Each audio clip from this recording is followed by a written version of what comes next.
بسم اللہ الرحمن الرحیم الحمد للہ رب العالمین والصلاة والسلام علی اشرف الانبیاء والمرسلین وعلی آلہ الطیبین الطاہرین المعصومین المظلومین اما بعد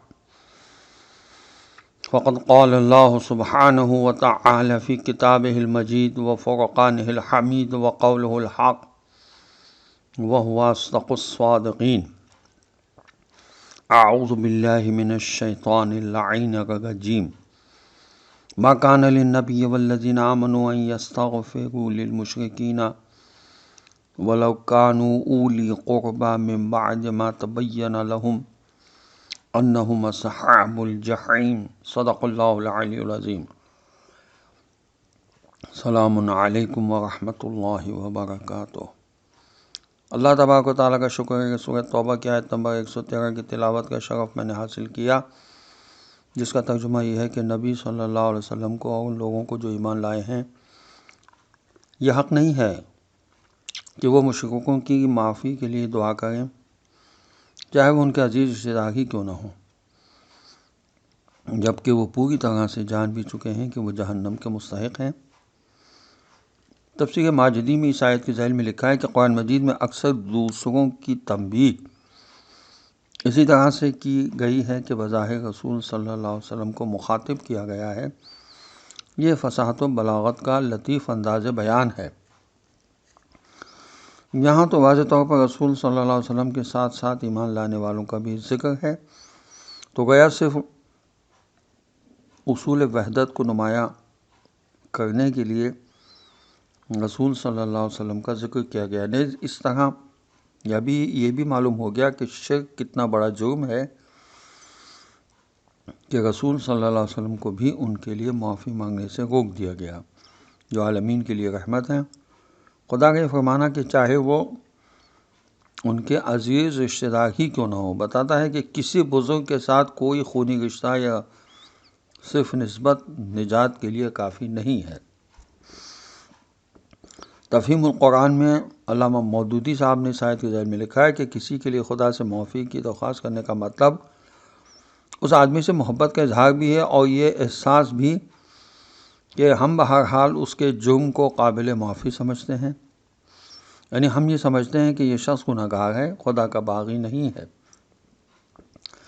لیکن جو شخص خدا کا کھلم کھلا باغی ہو، اس سے نہ تو محبت رکھنا وفاداری کے خلاف ہے، بلکہ اس کو قابل معافی سمجھنا بھی عقل کے خلاف ہے.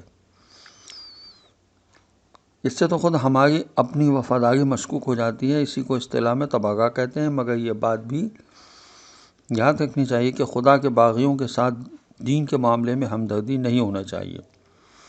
جہاں تک عام انسانی ہمدردی کا تعلق ہے وہ ہرگز ممنوع نہیں بلکہ قابل تعریف ہے. ان کے دنیاوی حقوق ضرور ادا کیے جائیں.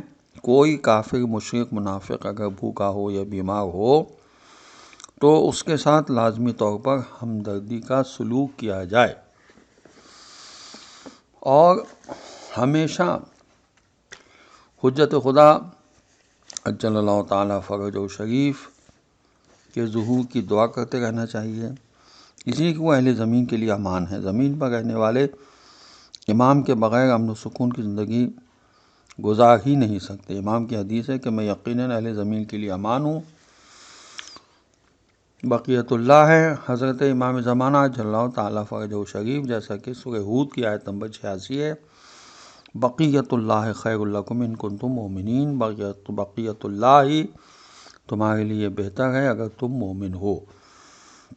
امام محمد باقر علیہ السلام کی ایک حدیث ہے تفسیر نور الثقلین کی جلد 2 پر صفحہ 382 پر.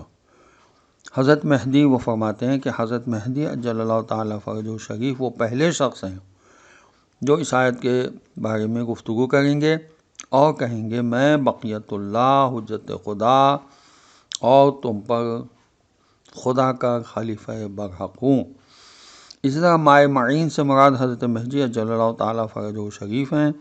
سورہ ملک کی آیت نمبر 30 میں جو ارشاد ہوتا ہے قُلْ أَرَأَيْتُمْ إِنْ أَصْبَحَ مَاؤُكُمْ غَوْرًا فَمَنْ يَأْتِيكُمْ بماء معین، ان سے کہو کہ مجھے بتائیں اگر تمہاری زمینوں کا پانی اندر جذب ہو جائے تو کون اس جاری پانی کو تمہارے اختیار میں دے سکتا ہے۔